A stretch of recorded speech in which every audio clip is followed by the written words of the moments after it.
This is the Detroit Sports Podcast Network.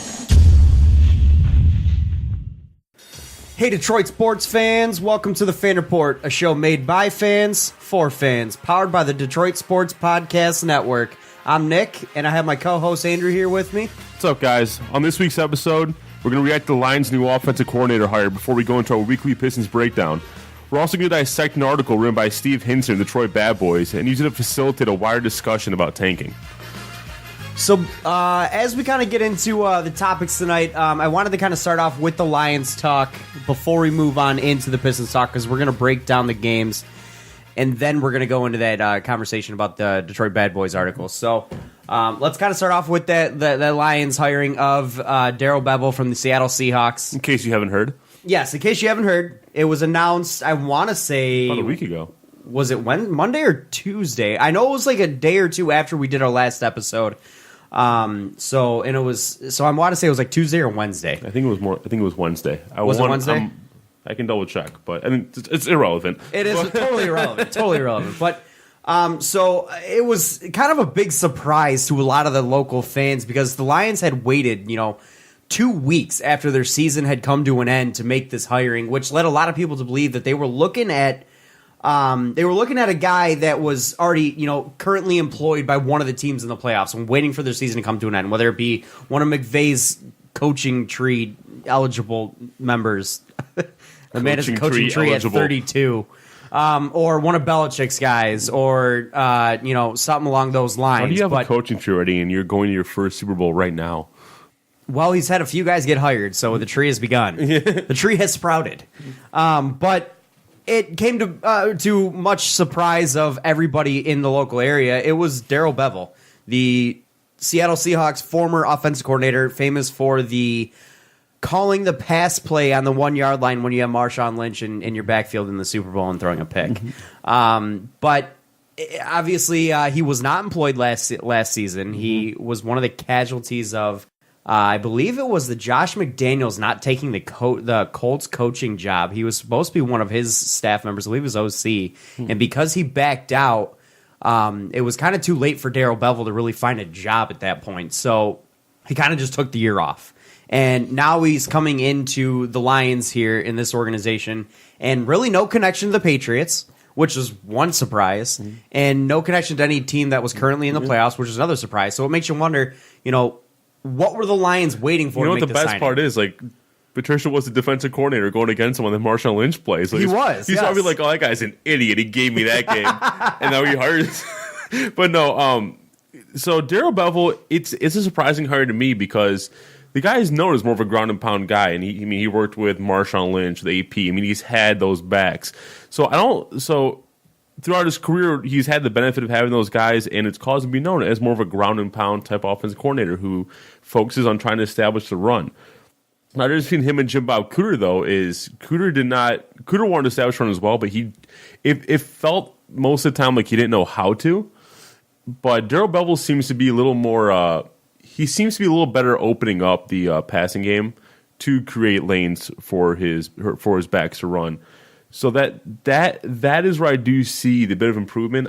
I'm not sure about the style of OC in terms of fitting with today's NFL. Well, in the terms of the fit of today's NFL, I'll agree with you. But in terms of the fit of kind of what I've noticed Matt Patricia wants to do with this roster and with this football team is he wants the ball control aspect. Yeah. He is a defensive-minded guy. He likes the down and dirty, ground and pound, smash mouth football style of play. And that's what Darrell Bevell fits right into that. He in his time with the Seattle Seahawks, they were always in the top 10 in rushing attempts, almost always, I should say. Mm-hmm. And they were usually near the bottom third every year in terms of passing offense. So that kind of fits into what it seemingly Matt Patricia wants to do with this offense.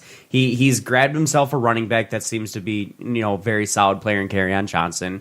He hasn't been overly adamant about keeping or gaining assets in the wide receiver core. He was comfortable letting Golden Tate go for that third round pick.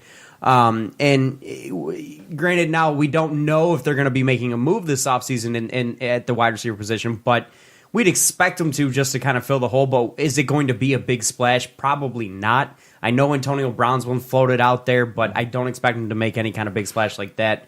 I expect to be more of a rotational guy, maybe like a number 3 guy or something like that. But I do expect him to kind of maybe grab some depth on the O-line. We saw some injury issues in that area last year with TJ Lang going down. So I expect him to kind of build on that. And it looks like this team is going to want to build from the inside out either way on both sides of the ball. So, and that really does fit into Matt Patricia's forte because, again, he was an offensive lineman as a player. And then he became a defensive coordinator. So he knows both sides of the ball in the trenches, and that's where he likes to build from. So I expect him to kind of build in those areas and then utilize those areas. He's going to utilize where he's building from within. And by doing that, he's grabbing a guy who's going to fit that mold, and that's Darrell Bevell. He's going to run the football, and I expect him to bring in another running back to kind of be a yin to the yang of Kerryon Johnson. Bevell likes to bring in kind of a insurance policy back, if you would say, because in the past he's really relied on feature backs, like I said before. But again, he's had these really Hall of Fame running backs to work with. But right, I would still expect him to try to do the same with Kerryon Johnson. So I'd expect Kerryon to get at least 20 touches a game under Darrell Bevell, and if he's effective with him, you could see Kerryon Johnson take a huge step forward next year. But I do expect him to bring in some talent to mitigate Johnson because you have the durability concern. Yeah, and with all his teams, again, Bevel's had an insurance policy and a reliable backup that he could turn to in case his feature guy either got hurt, got gassed. He had someone that he can put in and take the place. So I do expect him to bring a little more talent at the running back position, but I do expect a huge year for Do you Kerryon think Johnson. They'll stick with the guys that they have there with Garrett Blount, Zach Zenner, and all them, or do you expect them to kind of bring in someone else? Yeah, like I said, I expect them to bring in someone else. Do you think they'll do it through the draft or through free agency? Probably free agency. My guess is free agency as well. A couple names that I've seen floated around, especially in the local media, has been Kareem Hunt was a big name, and there's a lot of. But if they bring in a guy like Kareem Hunt, do you see it being a problem benching him and letting Kerryon take the feature role? I think it will be a total split, if not a 55-45 with Kareem Hunt getting the better. That'd be new for Bevell.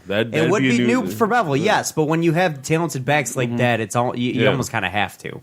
Like you mentioned, he's had the luxury to work with the Hall of Fame type backs in Seattle and everywhere else he's been. So he's had very high end talent there, and we can't quite say that about Kerryon Johnson just yet. He's a good back. We saw him show flashes of greatness last year, but we do have durability concerns with the ankle. He was our first 100-yard rusher in how long? Since 2013 was it? I think so, but we also saw some durability concerns when they increased the workload with that ankle. So he may want to bring in someone, take some of that load off the young guy, and let them kind of split the carries. I do expect to see Kerryon have some games of 20-plus carries.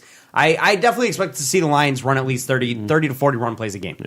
I have no doubt in my mind with that. But one of the other nice things about Darrell Bevell is because of how much he adds into the run, how much he focuses on the running game, he also opens up the play action, the play fakes a lot. And now Matthew Stafford is effective when it comes to play action. We haven't really gotten to see him really rely on it, but he's had some success in that area, and I'd like to see them utilize it more. The play action is one of my favorite plays in football, just because it's an off balance type play that can really catch a defense off guard, even if it's just a step. Even if you can get a linebacker or a safety to take a step, that's enough for a guy like Kenny Golladay to get some space, or Marvin Jones get some space, or Theo Riddick to grab some space in the flat and make something happen after the catch. I mean, that is enough. One step by the safety or linebacker is enough to get them the gap that they need to make something happen with it, or to give Matthew Stafford the window to throw the ball. And that's why I really like the play fake, especially if they have a running game that works. Yeah, because that's the only way the play fake works. Otherwise, they won't respect it, and they'll always sit on the pass. But I fully expect that Darrell Bevell is going to try to revamp this running game, revamp that O-line, the blocking scheme, and everything around, centering around the running game to be the number one portion of their offense. Is that the way to win in the NFL? I would argue in weeks 1 through 12, no, it's a passing league. But when it comes to weeks 13 through, Super Bowl, the weather gets colder.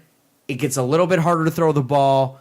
It gets, players are a little bit more tired. They're a lot more banged up. It becomes a war of attrition where the running game does take more precedence, especially in the playoffs. I believe, now don't quote me on this, but I believe every single winning team in these playoffs so far has won the ground battle in these playoffs, and by a large margin, if I recall. I know I believe it was a divisional round. It was like a 200 plus rushing yard advantage in favor of the winning teams over the losing teams. Now, yes, that does involve a lot of sitting on the clock and garbage times and garbage time and everything like that. But it does go to say that in the cold weather, in this environment, at this time of year, running the ball is still important. Yeah. But weeks 1 through 12. Maybe not so much. I still would like to see them, wrinkle in the pass a lot because that is how you win early in the season. When the ball floats easier, when it's easier to throw the football, you got to rely on a guy who you took number 1 overall 10 years ago. And that brings me to my next point, which is where I think you're actually going to see the most changes with the Lions offense right now under Darrell Bevell, and that is the passing game. So under Jim Bob Cooter, Matt Stafford was spraying the ball around a lot. Darrell Bevell historically has favored a single. I wouldn't say he's had a feature option to go to on offense in the passing game. It's his wide receiver ones since 2012 have totaled at least 20% of the target share from his quarterbacks. And then another thing, I expect. I'm assuming Kenny Golladay is probably going to see that high usage. And what you can also expect is he loves his tight ends. Darrell loves the tight ends. He uses them as his second, at minimum, third option on offense. That would require them to have a tight end. Exactly. So I would look for him to actually draft a tight end high in this draft, probably second or third round. Yeah. Now I haven't really looked at the tight end talent because so I don't know if there's someone that's worth taking in that area. But I know Bevell's worked with Luke Wilson, and he ended up benching him because he just was not productive. And I don't think anyone else is going to be attracted to Bevell to use. But Bevell loves to run with his tight ends. I think you're going to see your wide receiver 3 become someone relevant. So someone like T.J. Jones, they're going to be really reduced. It's going to be more the Marvin Jones, Kenny Golladay show, more so Kenny Golladay. If they bring in a major tight end, it's probably going to cut into Marvin Jones' targets, I'd assume. But I would imagine so. Now, one thing people don't quite realize about Darrell Bevell is, yes, his reputation dictates that he's going to pound the rock. There's no question about that. But one thing people don't understand is that in 2016-2017 NFL season, the Seattle Seahawks and Russell Wilson in particular actually led the league in passing attempts of 20-plus yards. So it's not like he's a very vertical guy passing. It's not like he doesn't throw the football. It's just he picks his spots to throw it deep and downfield. So he likes to take the chunk plays. That's why I said he's a run-focused guy, but he's much better at establishing the running than Cooter because he's better at spreading. A lot of that is the play action spreading out. Well. A lot of that is the play fake, allowing the receiver to gain that extra step on the defensive He's much better opening with that pass game than Cooter was. So. Now, my one concern with this is he had the luxury of working with Russell Wilson in Seattle, and he won't have that luxury here. He won't have that mobility in his quarterback. Not to say Stafford can't run the ball, because we've seen him be effective. But Wilson in his was a huge chunk of his rushing production in Seattle. Right, but Russell Wilson also was very good at rolling outside of the pocket and making defenses think. Yeah. He makes them think. He forces a spy. He forces a contain type situation that you won't have to worry, that defenses won't have to worry about with Matthew Stafford, because he just doesn't have that mobility that Russell Wilson had. Is his arm stronger? Yeah, probably. Is he more accurate of a passer? Probably not, but he doesn't have that mobility. So that is something that Darrell Bevell will have to get used to with this new quarterback that he has, that he didn't have to worry about in Seattle. Now, that does raise the question that I've seen thrown out there, more of a hot take than anything, but can you see the Lions taking, with one of their top 3 picks at 8 or second round or third round, taking a quarterback that has some mobility? A Kyler Murray type that, has elite talent, not the prototypical size, also runs a risk of going to Major League Baseball, or a Dwayne Haskins. Could you see the Lions taking a chance on a guy like that and saying to Matthew Stafford, all right, you got a year to show us that you can do this, or 2 years to show us that you can do this, or you're done, basically, or we're looking to trade you. Or they could trade him right away and start the kid immediately, but that's probably not likely. Yeah. But could you see the Lions taking any kind of shot like that? Just to fit the mold of Darrell Bevell a little bit better. Honestly, I wouldn't doubt it, but it's not like Darrell Bevell can't work with a non-mobile quarterback. I mean, he worked with Brett Favre in Green Bay. Right. Brett Favre was not. I mean, he in his younger years he can move, but not in his later years. He moved about as much as Stafford. I mean, in his later years, less than Stafford. But could I see it? Yes, because there are a few options out there in the draft that provide that mobility aspect. Provide them the flexibility. Yeah. And not to mention, there's a lot of people right now calling for us to put pressure on Stafford and draft a. Well, they don't really listen to the fan base. Well, they don't. So, I mean, but I'm just saying it's out there that and it's not without merit that the Lions should be putting pressure on. Fans have been asking for them to put some pressure behind Stafford since we drafted Kellen Moore. Yeah, no, but I'm saying it's not without merit that, and plus with Stafford's season that he had this past year, it's not that far fetched that they might draft the young guy to put some pressure on him and maybe even take over if Stafford continues to regress. I mean, I can see it. I feel like the team has a lot more holes than that. That allows them to absolutely that allows them to take the luxury, quote unquote luxury of another quarterback in that area. But if that's the route that Darrell Bevell is going to go, that's really telling. First off, because I know one of the concerns with this hiring is what does this say about their faith in this quarterback. And that would just be the book end of that. That would just tell you right away that they do not have faith in this guy and he's on his way out. So at that point, it's almost like I can't see it because I don't think they want to put that type of air in the locker room. But when it comes down to it, most of this organization is from the Patriots organization that's known for being cutthroat, that's known for just saying, look, if you're not winning us championships, we're letting you go.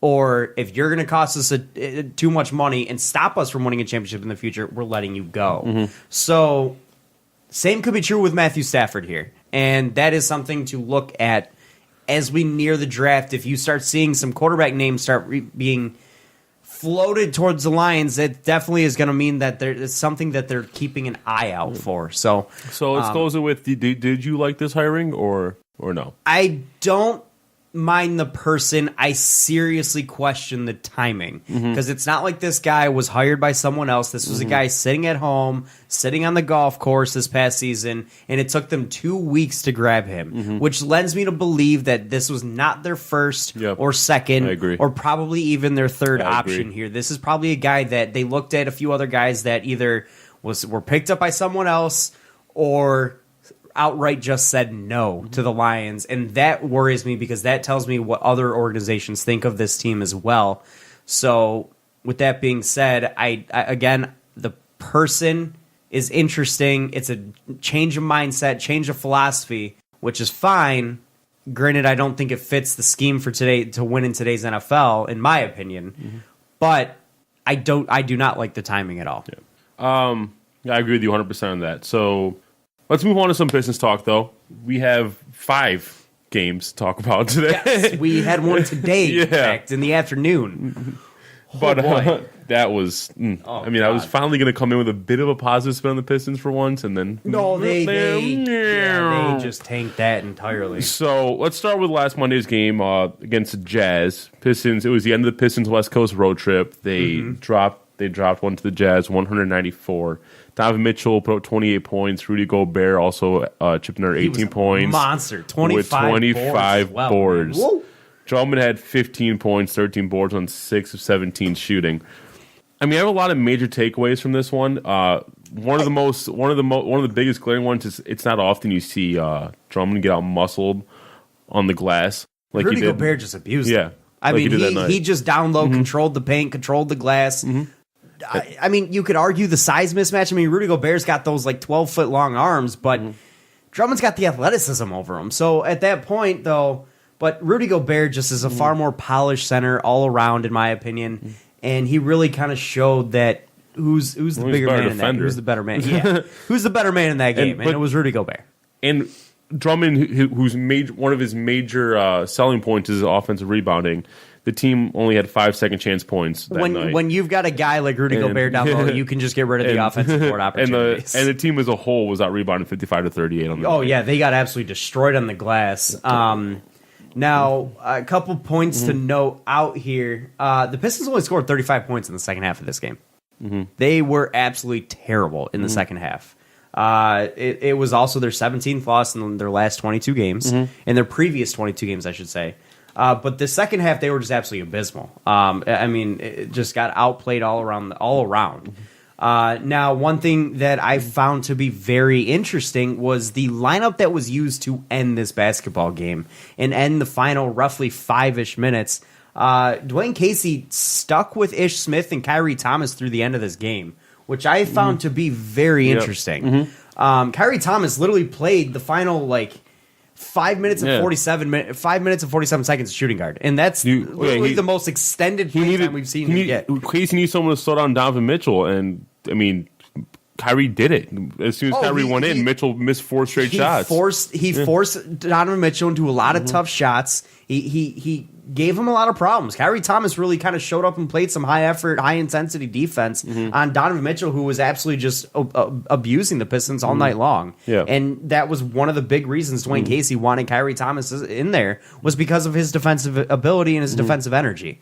So Mitchell was killing him in the first half, and then Casey ordered up a full court press and doubled up on him constantly in the second half. But it slowed him down a bit, but didn't quite get the job done. And in the fourth quarter, Joe Ingles hit a dagger 3 to put the Jazz with less than 30 seconds left. I don't know if you saw it. He blew a kiss of Pistons fan on the sideline. Now, one thing to note from that second half in particular, the third quarter was just absolutely god awful for the Pistons once again. I mean, this is kind of becoming a theme for this Pistons team. Bad third quarter play. In that third quarter, they had 5 turnovers, and they only shot 33% from the field. Turnovers, we've seen that become an issue with this team. That was a chunk of their turnovers, because on a majority, this was a better game in terms of ball control. They did not turn the ball over. They only had much 9 turnovers in the game. So the starting unit really performed really well in the beginning of the game. Very hot shooting to open up from Reggie Bullock, and very effective defense from Drummond. He found his spots to make plays, and he grabbed a couple steals in the first quarter, and tried to start some fast break offense. So that was nice to see his start, but the energy just did not continue. Yeah. And once the half hit, it was like we watched a totally different team here. They were just absolutely terrible in the second half of this one. Now, I do want to put one stat line out here, and I'm not pinning the loss on this, but there was a major free throw disparity here. We had Utah shooting 36 free throws to our 16 free throws. And there was one play towards the end of the game that was really troubling, where Rudy Gobert knocked an airborne Kyrie Thomas to the floor, and there was no call on the play. Drummond goes nuts, sticking up for Kyrie, gets teed up. Reggie Jackson, Dwayne Casey both called it out in the postgame presser. It was disturbing, because it was like that was. I mean, that play in particular, it was borderline like a flagrant foul, and there was no call. Right, but, that play in particular, yes, I'll agree with you. But that sideline Kyrie Thomas the next few games too. Right. In all honesty, though, the Pistons did not do anything to earn the calls in this game. That's what I'm saying. I'm not pinning it on that. Right. They didn't do anything to earn the calls in this game. They weren't playing with the same type of energy that that the Jazz were, and it really showed in the box scores in a lot of ways. So it was pretty disappointing. Now, I want to get your opinion on this. With 1.5 seconds left in this game, Dwayne Casey, they were down by 6 points, and Dwayne Casey called a timeout. He was asked after the game why he called a timeout when clearly there's no chance for him to win the game. He said he wanted to let everyone know the Pistons aren't going to quit. What do you think about that? I get what he's trying to say, but it's better served in college basketball or high school basketball than it is the NBA. If you were to quit in the NBA, you shouldn't be employed. So it's kind of a foregone conclusion at this point. That's true. That it's pointless. It's a waste. It's a waste of everybody's time. Do I think I get what he's saying? Yes, but at the same time, it's just one of those things where it's like, what are you trying? Are you just trying to be prideful here? It doesn't really quite make sense. I get what he's trying to do, but it just seems like a pride thing to me here. I did want to talk about some of the notable numbers that I had written down for some of these guys in this night. For sure. Reggie Bullock actually had a fairly decent night shooting. Actually, a good night shooting, I should say. 13 points on 4-6 shooting. He was 50% from 3. He took 4 shots, made 2. Blake Griffin, though, had a tough night. Yeah. Very tough night. He had 19 boards and then had a bunch of fours along the stat line. 4 boards, 4 assists, 4 turnovers. He was 7 of 17 from the floor and 19 points, then you said. Yes, 19 points. 7 of 17 from the field and 3 of 11 from 3. So he took a lot of threes in this one and not hitting any of them. Drummond also, and this is something that we've touched on in our last episode, was a lack of efficiency from Andre Drummond, and it really continued in this game. He put up 15 points, which sure, average Drummond, point total, except it was on 6 of 17 shooting, which is god-awful. And it totally inexcusable in my mind from a guy who can't shoot beyond 5 feet, outside of the occasional 3 that he misses. But Reggie Jackson also, once again, another tough shooting night. Not even tough shooting night, a bad shooting night. 11 points on 5 of 15 shooting. 0 for 5 from 3. No turnovers for him, though, which was kind of good to see. Again, the Pistons actually took care of the basketball in this game. But one of the bright spots in this game for me, and this is going to be a recurring theme throughout this past week, was Luke Kennard. Only put up 10 points, but 4 of 5 shooting from the field and 2 of 2 from 3. He also had 5 boards in this game as well, so he was active on the glass. So shooting numbers getting a little bit better for Luke Kennard after that Kings outburst, you can call it. Luke Kennard was one of the guys who we said we liked the fact that he did it because it shows he cares. Well, his play in this week really picked it up to prove that he really meant what he was going at in that situation. So he had a good game. But moving on to the next game here, we got the Pistons and the Magic. If you want to go ahead and start that one off, go ahead. This is a very much different story than Jazz game. Pistons won this one 120 to 115. Defensively, same old story. Entire starting 5 for the Magic was in double figures, led by Vucevic, who was 24 points, 13 boards on 50% shooting. And Terrence Ross also provided another 24 off the bench. I was going to say, he and Ross both had 24. And he was 6 of 12 from 3 also, so that's a really good stat line from 3. He started real But we also had 6 players in double figures, and that was led by Blake Griffin's 30 points on 11 of 18 shooting. Kennard's second straight game with double-digit scoring, 14 points off the bench. 6 to 10 shooting for him as well. 60% from the But I think the big line here for the Pistons was Andre Drummond. Actually, he was dominant on the boards, which is kind of opposite of what happened with the Jazz. And he finished with what you would call a Moses Malone triple double, where he had 14 points, 11 defensive rebounds, 11 offensive rebounds. Which in this and that game, is also the 11th time he did that in his career. Yes, in this game, that stat line doesn't really surprise me for Andre Drummond because Orlando doesn't really have elite rebounders.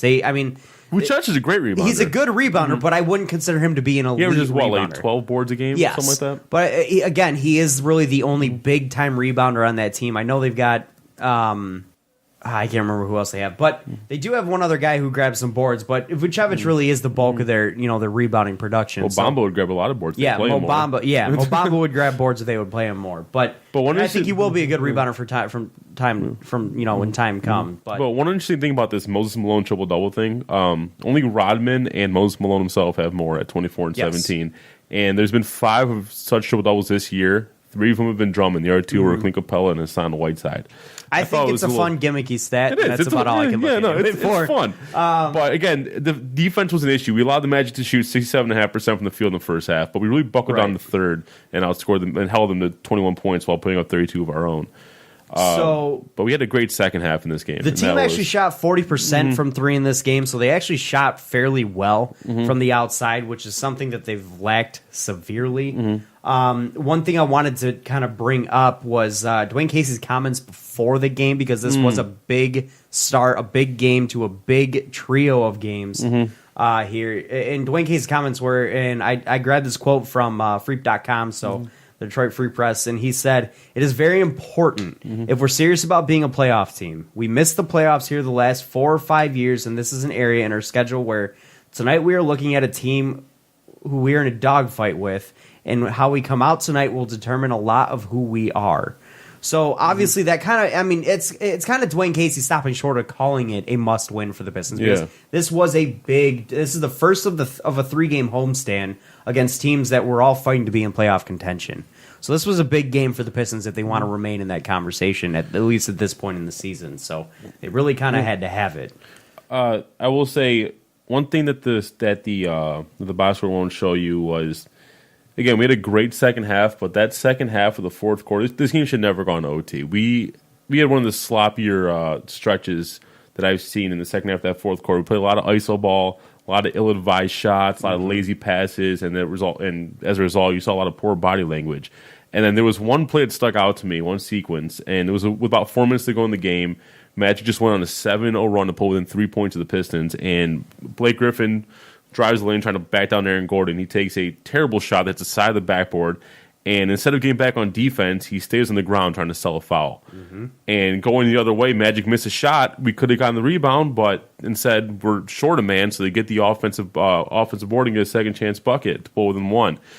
In a situation like that late in the game with that close of a score, that's kind of inexcusable in my eyes. And Blake Griffin's been our best player by far, but you can't just look past him just sulking like that and trying to basically putting the game in jeopardy so you can try to draw. Oh, absolutely not. If you're gonna when the game's in doubt like that and you're just gonna lay on the floor as opposed to getting back on defense, I don't care what happens on the other end of the floor. You hustle, you get your ass back on defense, and you play ball. You don't just sit there. That's inexcusable in my mind. And if I was Dwayne Casey, I don't care what the situation is, I would have called timeout, sat Blake Griffin down. I would have chewed his ass out because he absolutely deserved it there. Yeah. And if you want to know how Vucevic put 24 points on Drummond went for the lazy steal at least 6 different times. Oh yeah, absolutely. On Vucevic just blow around him every single time. Drummond's defense was absolutely lazy in this game. Now it's been a common thing with Drummond, that lazy reach run steal he tries to do every time someone tries to back him down. That's why and sometimes it works, and that's why he always puts up the steal numbers, but they're empty steal numbers if you ask me. And it's something that he's tried to use as a kind of a crutch for his lack thereof of a great ability in terms of defensive down low presence for him in terms of matching up man to man at down low. But in the first half of this game is what really kind of concerned me, and I'm glad the Pistons kind of turned around the second half here. But the first half they struggled mightily, very slow start defensively. They fell behind early. The Magic actually shot 67% and had 30 points in the paint in the first half. And one of the big reasons for that was the dribble penetration from their guards was just electric. The Pistons guards, outside of Bruce Brown was one highlight in this first half in terms of defensive ability. The rest of the Pistons guards just could not stop the Magic from their guards penetrating into the paint. And it led to a lot, and I mean a lot, of open shots for the Magic to be able to just knock them down and get an early lead. And that was kind of something that they did turn around at the half, so I like the adjustment.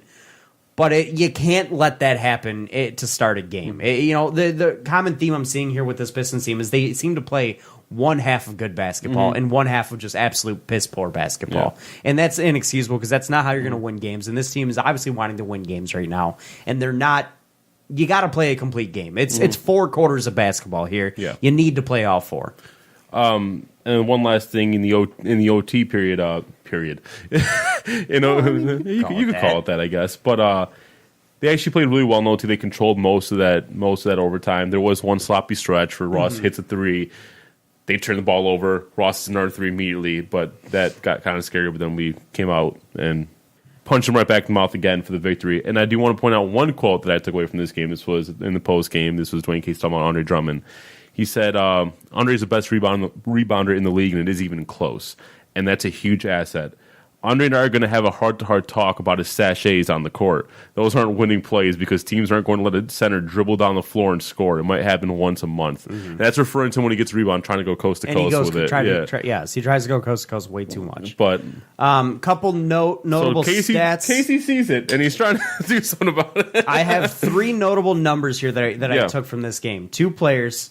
Drummond shooting, another inefficient night for a big man. 7 of 15, which would normally sound good, but for a guy who doesn't take any threes and didn't in this game, bad number. You must be above 55-ish% to be even league average for a big man.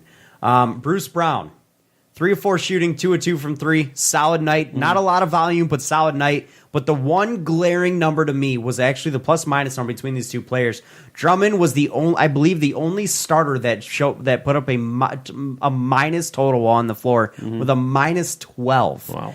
Bruce Brown was a plus 11. That's because Vucevic was torching him. Yes, but Bruce Brown plays in the same lineup rotation as him. He's a starter. Yeah. He was a plus 11. Yeah. So that kind of tells you what type of defensive energy each guy is putting out there when the other's not on the floor. So that's something that I brought up in our last episode. It's something to continue to watch as time goes by. Drummond is not as effective as his numbers show. He puts up a lot of empty stats in my mind, and that's something to look out for. But let's move on to the next game here.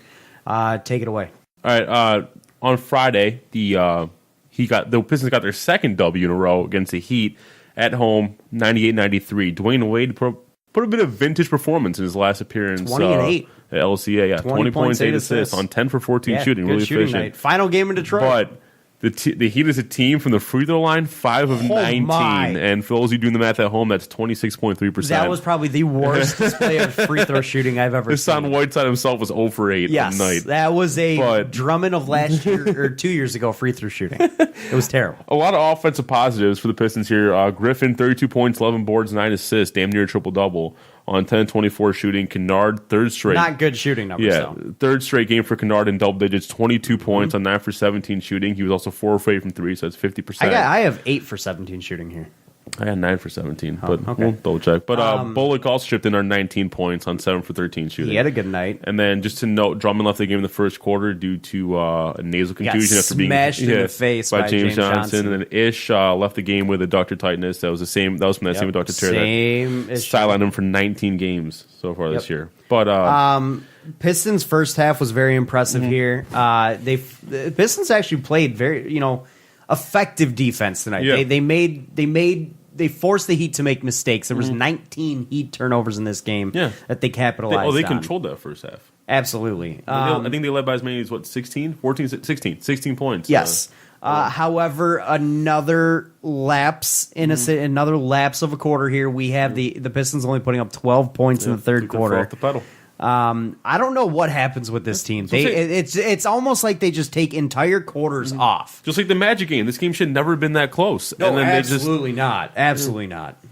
Griffin almost put up a triple-double, actually. He was one assist away from a triple-double. He played well all around. He just got to get those shooting numbers up. Granted, they did have to rely on him a lot without Drummond in the game. But overall, I was very impressed with Kennard in this game. Very impressed with Reggie Bullock as well. And outside of that third quarter, there's a lot of positives to look at from this Heat game. So, moving forward, that's something to look at. And you did mention those rough stretches they hit. Casey actually addressed that at the end in the post game as well. I love taking these post game quotes; they're always so relevant. Could you imagine if we had been able to do post game quotes with Stan Van Gundy and his? Oh man, the way he did the post game interviews eviscerates people too. We need to get back on defense and we need to play better. So Casey said on those rough stretches, we've got to stop dropping our shoulders, dropping our head, or letting whatever's bothering us bother us. He said whether it's officials, whatever it is, we've got to get to the next play, and we're going to be a better team for it. And I mean, it's saying the obvious, but it's very true. Like this team has a tendency to, as soon as things start going south, everybody takes a break collectively. Yeah, they let it nosedive. So. Yeah, that's something we definitely have to work on is consistent effort because we showed so far in that homestand they've showed spurts of effort for majorities of the game, but they'll just have like these whole quarters that just take off. Was it like the quarter doesn't start well and then they just sulk for the rest of the quarter and then Casey has to just yell at them and the timeout and get them back in there. So moving on to our next game here, we've got the Pistons Kings, which is Saturday night. Lost on a heartbreaking buzzer beater. A ridiculous floater on 1 foot from Buddy Hield, who had a monster of a night. A lot to talk about in this game. A monster of a night. Blake Griffin also had a big night as well. 38 points from him. Drummond did not play because actually concussion protocol. The officiating was actually terrible all night in this game. It was not good, and the players and Dwayne Casey were very vocal about it after the game as well. Second game in this week's stretch that they've been vocal about. Yep. Even Zaza Pachulia was not very happy with the officiating in that night. And I don't recall him ever being was he not vocal. getting the charge calls that he's used to? No, he said it was actually one of the funniest quotes I've read because it was the most to the T description of double dribble that I've ever seen. Like, it was like he was explaining it to a 5-year-old. Let me see if I can find the quote here. Give me just a second. While you do that, Buddy Hield, he scored 35 points on the night, 9 boards on 13 for 22 shooting, and he was 7 of 9 from 3, which is insane. Yes. And then De'Aaron Fox also had double-double with 14 points, 10 assists, and also added 6 boards. Buddy Hield was insane in that game. He at one point, I believe he put up 12 points in 2 minutes. Like, it was a ridiculous stat line. I found the quote. Zaza said, once he picked up the ball, he couldn't dribble anymore. That's messed up. I got more on that from Zaza too. But also on the Pistons end of the ball, Griffin had 38 points, 6 boards on 12 for 23 shooting. He was also 13 to 15 from the line. Got a lot of free throws in this game.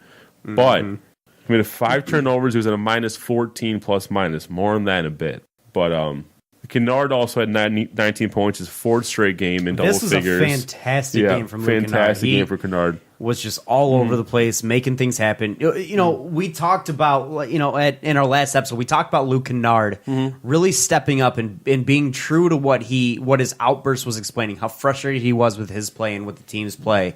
And if there's one person I can honestly say has stepped up the most and really shown the level of frustration that he had, shown that he was wanting to get back in the gym and work, it was Luke Kennard. Yeah. And he's really been a very, very bright spot for the Pistons. And if this kind of play continues, they've got a legitimate player coming out. This is actually a good pick for the Pistons if he continues to play at this level. And then I like to take credit for it because I called him out after the outburst, saying he's one of the guys not producing.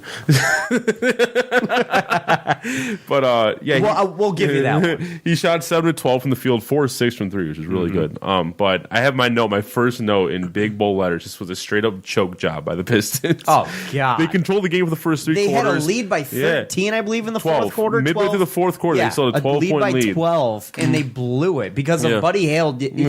Catching fire. He scored That's where he put the 12 points in 2 minutes and 15 points, I think, in 15 in the fourth. 15 in the fourth. He put up 12 of those in a 2-minute and 20-second span. Yeah, and then in the final seconds of the game, 3.4 seconds left, Pistons are up 1. Buddy Hield gets the ball, and he's immediately trapped by Pachulia, Jackson, and Bullock. They had 3 guys on him. Here's my big question from this. Why was Brown guarding Shump and not Hield? That I don't know. Maybe size, I guess. I don't know. That's something I thought that was a big error. But still, you got 3 guys on him. You don't expect him to do much. So he blew by Bullock, and then he split Zaza and Reggie Jackson on what seemed like the second half of double dribble. Reggie Jackson played that possession so poorly. I watched him just reach for the ball, miss, and then go over to Buddy Hield and just raise his arms in the air and just let him go by him. It was one of the laziest displays of defense I've ever seen. You play through the whistle. Yep. If you don't hear the whistle, you don't give up. And and I don't care if it was a double dribble, which it was. NBA came on to it wasn't. I don't buy it. It was. So I did see another angle of the play where it doesn't actually look like he ever had possession of the basketball to begin with, so it's not a double dribble. He tipped it when it came inbound. He never gained possession to begin with, so it's not a double dribble. The pickup was to gain so the possession. NBA said, yes. I did see that, and I can see what they're arguing there. I can see that. However, in my eyes, he double dribbled up. And so like you said, so you split the defenders, hit the game-winning 3. But yeah, Zaza said in the post game that when he saw Hill pick up his dribble and he let up, and he was surprised when Hill started dribbling again. But I don't know about you. But the way I grew up learning basketball was if someone picks up their dribble, you get even more intense on defense. You get in their face. You flail your arms around. You do not let him get the ball out. No, I agree. You force him into a 5-second. Why were all 3 of those players giving up at that point? They just they laxed off. What are you doing there? I get at that point that yes, he can either shoot or he has to pass it off. I think they were worried about finding the open man. I think that's what they were worried about. I don't care though. But it didn't look like they were worried about that. It's not like they turned around; they just stood still. If there's 3 guys around him, and one of them is 7-foot tall Zaza Pachulia, and Reggie Jackson with his long arms, and he has picked up his dribble, how's he getting rid of the ball? He can't pass to an open man out of that. He's trapped. There's no open lanes there. You play intense defense when someone picks up their dribble like that. You do not lax off. Because even if you lax off a little, Buddy Hield's been red hot all night. He could shoot over you. but he can't shoot over all three of you. Yeah. And if he did and still made it, more power to the guy. But the fact that they laxed off and let him dribble around and through a triple team, not a double team, a triple team to take the floater, to take the game-winning shot on a floater on the run, that's poor defense. Yeah. Again, I grew up learning basketball that when someone picks up their dribble, you get more intense on defense. You get in their face and force a mistake. You don't lax off. I agree. But more on this Griffin performance. So basically, and like most nights, Detroit's offense consisted of Griffin dribbling the ball around, looking for a lane, either drive or go back to the basket. I did see a lot of pick and rolls. Or go back to the basket with a defender. Up at the top, which I found very interesting. I like the pick and roll with the guard setting the pick for him and running a pick and roll at that point. I like that offensive play that they've shown. They actually showed it a little bit in today's game against the Wizards also. Yeah. I like that quite a bit. bit. But here's the problem. Like after the pick happens and Griffin starts to drive or try to back down, the offense at a standstill. No one's moving. And it's like, I understand that he's your best player, but it's kind of hard when you're putting all your eggs in one basket. They're overly relying on him on the offensive Mm-hmm. end of the floor. I've seen far too many times him dribble the basketball up the floor and just straight up they go into an ISO. It's inexcusable in my mind, and that's I put that on Dwayne Casey more than anybody else because he's got to get the offense in gear. He's got to run the correct plays to get the right shooters open. He's got a couple of guys in this team that are shooting at least decently well right now. Naming Luke Kennard and Reggie Bullock in particular. And Bruce Brown's got an ability to shoot the ball as well. So with that being said, you got to use those guys. When they start shading toward Blake Griffin, there's going to be an open man or an open shot somewhere. Find it. Yeah, I mean, Casey addressed it after the game, too. He said that the Pistons were constantly rushing to get the ball to Griffin, not letting the play develop, and he called it a game of hot potato that they were playing on offense. But, Luke Kennard also talked about it. He said, Blake's our go-to guy every night. He knows we needed that from him, and he wants that role. But we have to help him out. We've got some of the best shooters in the league on this team. That's questionable. If we start making shots, it's going to change everything about spacing. But he even addressed the fact that they need to give Blake Griffin some help. Like they can't just keep overly relying on Blake Griffin night in, night out. Also, another point. This is Kyrie Thomas' first game back since taking that hard non-foul in Utah. But he definitely looked kind of like the non-PI. Yeah, he definitely looked slow. He was one of the guys tasked with guarding Buddy Hield throughout the game, and one of the problems with Beck stiffness is it lingers and it hurts like hell and it slows you down. So I hope to see him get healthy because he looked like a nice spark plug off the bench. I think he's going to be a very fine player for years to come. So I actually have high hopes for the young talent on the Pistons roster. I like Bruce Brown a lot. Love his defensive intensity. I think he's got some offensive game in there somewhere. I love Kyrie Thomas. Love the defensive intensity. Love the ability, and I know he has some offensive game in there. And Luke Kennard's been playing out of his mind right now. So if that can continue, I love that young group of guys that can be some nice complementary pieces for years to come. Yeah. And then one last game here. What happened today? Yep. Pistons Wizards. Do we Martin want to talk King about game. it? Lost. I mean, I don't have much to say about it. We lost 101-87. Wizards had 7 players in double figures. They were so bad. They had Ariza had 20 points, 12 boards, and 7 for 13 shooting. Porter, great game. 19 points, 7 for 15 shooting. Beal, 16 points. Not too good shooting for a 12. And it's not like you're naming all these numbers that they had all these guys in double figures. Wizards did not play well. They played terribly. They turned the ball over like crazy. They were missing shots. Yeah. They did not play well. The Pistons just poorly played them. Oh, they played horrible. This is one of the worst basketball displays of basketball I've ever seen them play, in fact. This is the second week you said that. They put up, I know, this one trumps the last one. They put up 34 points in the first half. That's not first quarter, that's first half. That's embarrassing. And in the start of the third quarter seed like they weren't even going to match the 17. We saw a team put up 80 points in a quarter in a half. Yeah. Yeah, this we saw a team put up 50 points in a quarter this past week, but nope. At the half, the Pistons were shooting 30% from the field on 34 points, with 2 of 15 from 3. Oh, and they had 9 turnovers at the half, too, if that made it even better. They just, in the first half, were absolutely abysmal. Obviously, they picked it up in the second half. It was much needed to do, but this game was just not pretty. I saw a couple of plays that, I liked. Again, I mentioned the pick and roll with Blake Griffin. I believe it was Bruce Brown was the other member of that pick and roll, and Griffin, got some dribble penetration, hit Bruce Brown nicely. There was one with Reggie Bullock and Blake Griffin. Bullock up at the wing. Blake came and gave him the pick. Bullock found him on a real sweet bounce pass, streak into the basket, hit him in stride. Nice, easy layup there. There was some good plays, but they were very few and far between. Not good, not a good shooting performance whatsoever. I saw some guys take some shots that they were not confident taking. They didn't look committed to the shot.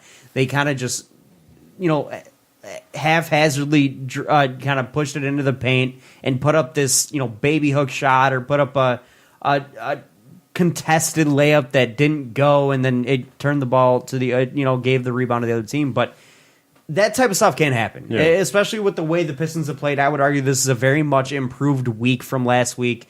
I saw there was a lot of good things to look at in this week. Still some bad that we they gotta correct, but this game just took all of the progress they made this week and just got rid of it. Yeah. And it was not a fun one to watch. And I watched it while I was at work, and I wish I hadn't. And it wasn't pretty. Real quick, Griffin, the only decent stat on our team, 29 points, 9 boards, 9 for 16 shooting. Only other player who was even in double figures was Reggie Bullock with 12 points and 7 boards. So that was on 4 of 11 shooting. So he did on terrible shooting. And one last point was not good. Yeah, one last point. The 87 points that we scored, that was the fewest points scored against the Wizards this season. Yeah, that's not good. And now we've lost 10 of our last 14. Because the Wizards have been no secret about being a dumpster fire. Yeah. So. And now the Pistons have lost 10 of the last 14. That's where we leave off with the Pistons schedule. Yep. And that's it for the weekly breakdown. So let's real quickly kind of go into our last topic of the night. We're kind of cutting close in time here. Yeah. But let's go ahead and kind of touch on that. Tonight. Lots to talk about tonight, absolutely. So let's go ahead and go through that, and then we'll call it. Yeah. So Steve Hinton, who recently put out an article about why the Pistons, why it's time to part ways on Andre Drummond, which was, I thought, a really well-written article. He put on an article a few days ago saying, it was titled, "Let's be clear, tanking is not the answer for the Pistons." And basically he was combating the reaction that came to his article where people took it as he was like a champion for tanking for the Pistons. And he put out this article to kind of combat that narrative. And he gave 5 points as to why he doesn't think tanking is the right answer. And I kind of want to just go point for point, and then we just kind of give our opinions on him. So his first point that he brought up was saying that, and I quote, "it's too late." And he's saying that, we're midway through the season, we're Pistons have played 43 games in, we're not going to outtake a team that's been tanking since day one. I absolutely 100% agree with him. I don't think there's any shot the Pistons get Zion. I mean, have the Cavs and Suns even won 10 games yet? Yeah. I mean, I know they have, but it almost seems like they haven't. So no, they're not going to be bad enough to where they catch those two teams. They'd have to get, seriously lucky in the lottery to be able to grab Zion Williamson. So I do agree that it is a little too late to tank this year.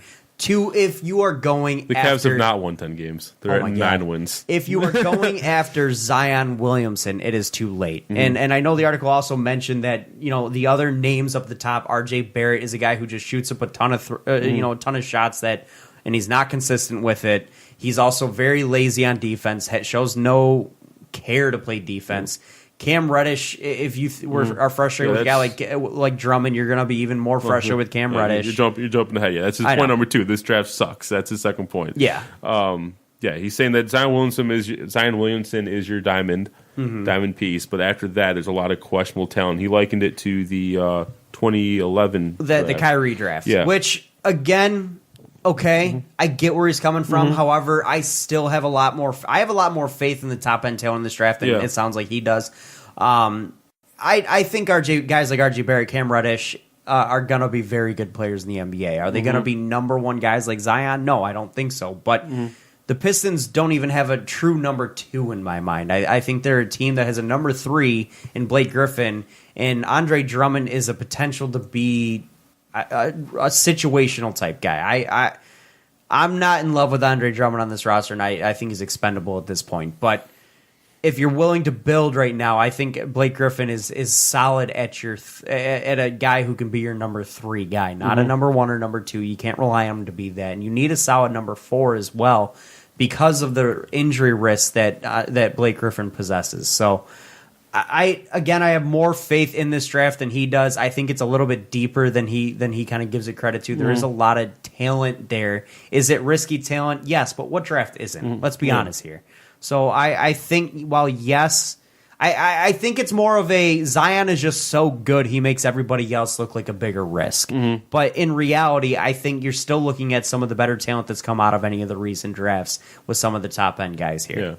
Yeah, and I disagree with him specifically on RJ Barrett because of the fact that this guy he's a scoring wing, and he's the type of dynamic scorer the Pistons could really use in the wing too. So, like, even if we didn't get Zion, I would love to have RJ Barrett. The only issue with RJ Barrett is the fact that he does not play a lick of D. He doesn't play a lick of D, and that is one that'd thing be par for the course of the Pistons, right? But that would be one thing I would definitely be concerned about if the Pistons were to end up getting him, is because the fact that he mentions there that the Pistons suck at developing talent. That would be something, because the Pistons wouldn't be the team to get him to play defense. That would be my concern. So you would have another liability on that side of the floor. Well, if you want a defender, then you can go with Cam Reddish. You got another guy in the wing. He does have the big knock against him. It's kind of similar to what you heard about Jordan in college, where he tends to take plays off. He sometimes seems lethargic, but when do we really need another one of those? But though? When he's on, he's a really good defender. Oh, absolutely. He's a good scorer. But do we need another one of those? No, we don't. But we already have the attitude issue that we obviously cannot control. Do we want another? But either way, I'm on record saying I would love for either of those guys to be absolutely. On my team. I would as well. RJ Barrett more than Cam Reddish because of the effort thing.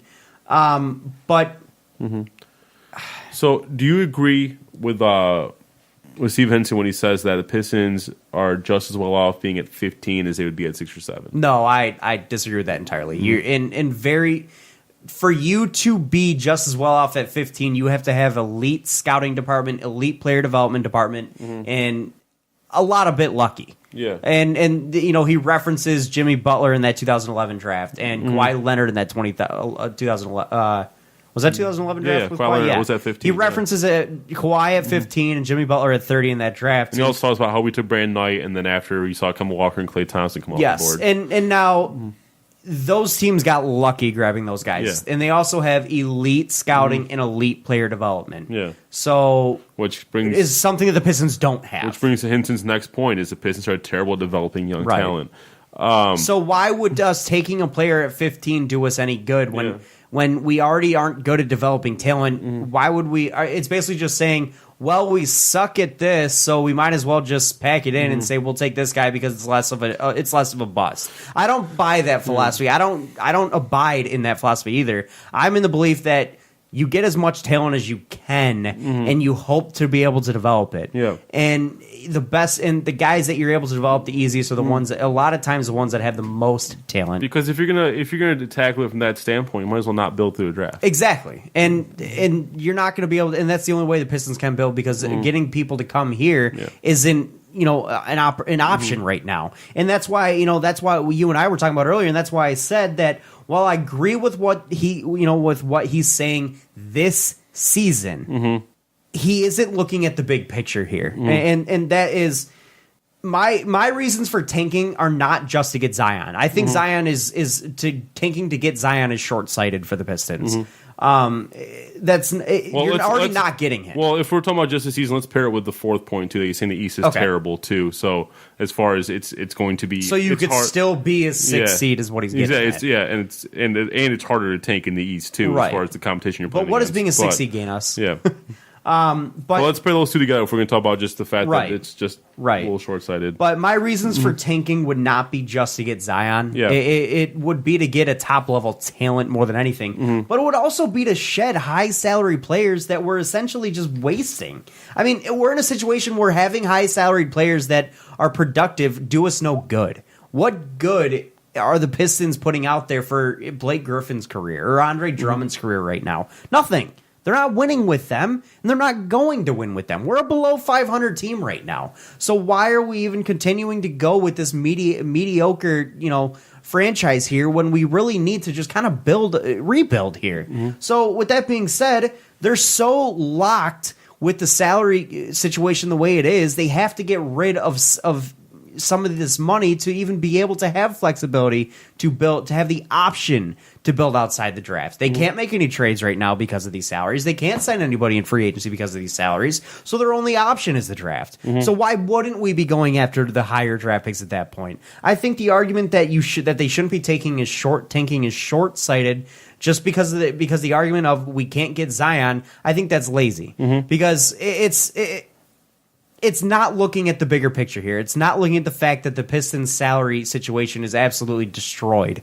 They're $1 million below the luxury tax. They can't do anything with any of their roster. I get they want to try to win with this roster, but they haven't proven the ability to do so. So why don't we start over if possible? Why don't we move on from guys like Andre Drummond who have shown to be a little bit of a disappointment in a lot of different ways, and move on from guys like Blake Griffin so we don't waste one of the best seasons he's had in how long now, and for his sake, let alone ours, because of the fact that his contract is, so big for years to come. Let someone else deal with that. Give us flexibility to have options. Right now, the Pistons don't have options. And looking at it to where we shouldn't tank because we can't get Zion, that doesn't create any options for the Pistons. Dumping some salary to create options is what I want them to do. It has nothing to do with Zion Williamson. I think if we were to get Zion Williamson, that is literally the biggest cherry on top you could ever have.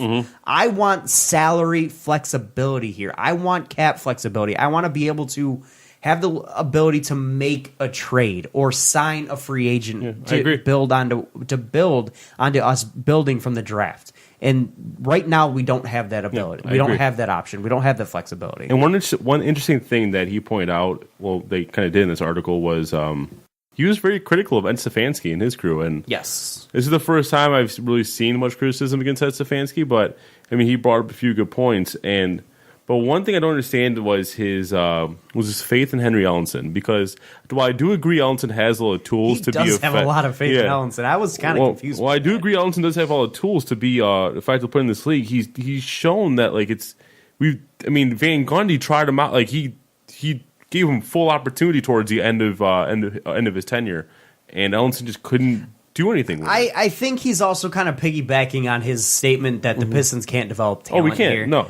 So I think that's what he's kind of saying. But I think Henry Ellenson's a guy who can be good. He's got the tools. But I think we just can't develop. I think the Ellenson thing might be a little more on Ellenson than the Pistons. It may be. Yeah. I mean, we're not inside the locker room. We're not in their practices. Yeah. We don't really know, but it very well could be. He was given an opportunity. He didn't take advantage of it. And how much of an opportunity he was given, we only could see what was happening in the games, which is nice. But was he getting the proper coaching? Was he getting enough reps in certain situational, practice in practice, certain situational areas in practice? Was he getting enough shots up in practice? Things like that are important to player development that we don't get to see. We get to see the minutes he plays in a game, and that's it. Yeah. So, with that being said, I don't have the same amount of faith in Henry Ellenson that he does. I think Henry Ellenson's just a bust at this point. I mean, I know the kid's only 21. I know he's got all the tools in the world to be, a 6'11" 3-point shooting, an ace 3-point shooter from the outside. He's got that ability. He's just got to get the shot to fall. And is that something that can happen? Yes, you can make that happen. But the point that he's making about his defensive ability, I just don't see it. He's a skinny, tall kid. He's gonna get abused everywhere. He doesn't have elite athleticism. It's like trying to say Kevin Love can be an elite defender. No, he can't. He's not that type of player. And he made some really good points about how we tended to overexpose Stuckey and Caldwell Pope, and we underexposed Chris Middleton, Spencer Dinwiddie. Oh, God. But he made one point that really made me think, saying when was the last time that we drafted a player and maximized their potential?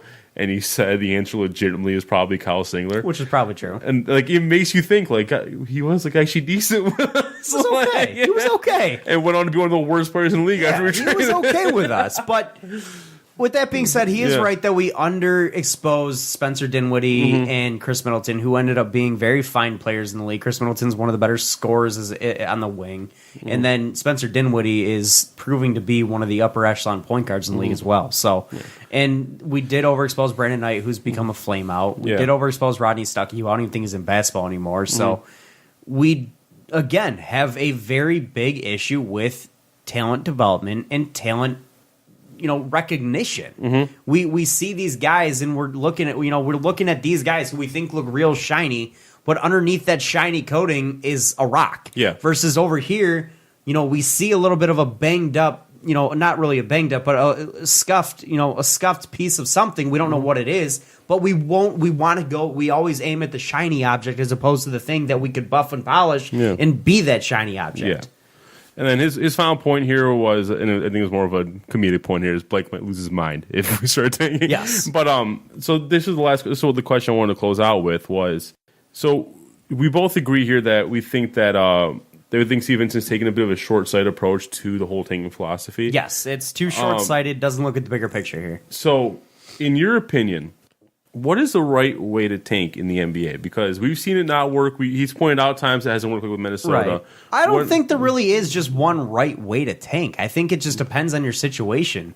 I mean, you can do what the Sixers did and trade all your assets away and cut whatever you can and create as much salary cap space and just totally bottom out for a few years and let your young talent develop. Grab high picks every single year. That's what I agree is the way to tank. I think there's more than one way to do it. I think you open up your possibilities as much as possible by shedding salary and making yourself flexible while developing your talent and giving your talent exposure, but the right amount of exposure, obviously. I would argue that is the longest way to tank. That takes the longest to do. I think there are other ways to tank that you can work with. Trading, using the trade pieces to gain other assets to kind of rebuild a little bit quicker. I think the Cavs had the ability to trade some assets this past season, off season, and they chose not to. That would have given them a faster rebuild. But I'm saying he's thinking of taking the aspect that it's Zion or bust. Like, we're tanking for the first pick. And I don't think that's the case. Yeah, I don't think it needs to be Zion or bust. I'm more focused on opening up giving the Pistons some options as opposed to just going after Zion. Yeah. And that's why I want the Pistons to tank. I'm not looking at Zion Williamson. I'm looking at the ability to build in the draft, free agency, and through the trade market. I want options for the Pistons for the future. Yeah. And that about wraps it up for us tonight. It was a bit of a longer, so with that being said, cast. Guys, yes. So that being said, guys, hit us up on Twitter. You could go ahead and follow us on Twitter at Real Fan Report is how you can find us. We'll be we talk on Twitter all the time. Check out our live show, www.twitch.tv/thefanreport. You can catch our live shows there Mondays and Thursdays 9 p.m. Eastern. We do more 8 p.m. Eastern. 8 p.m.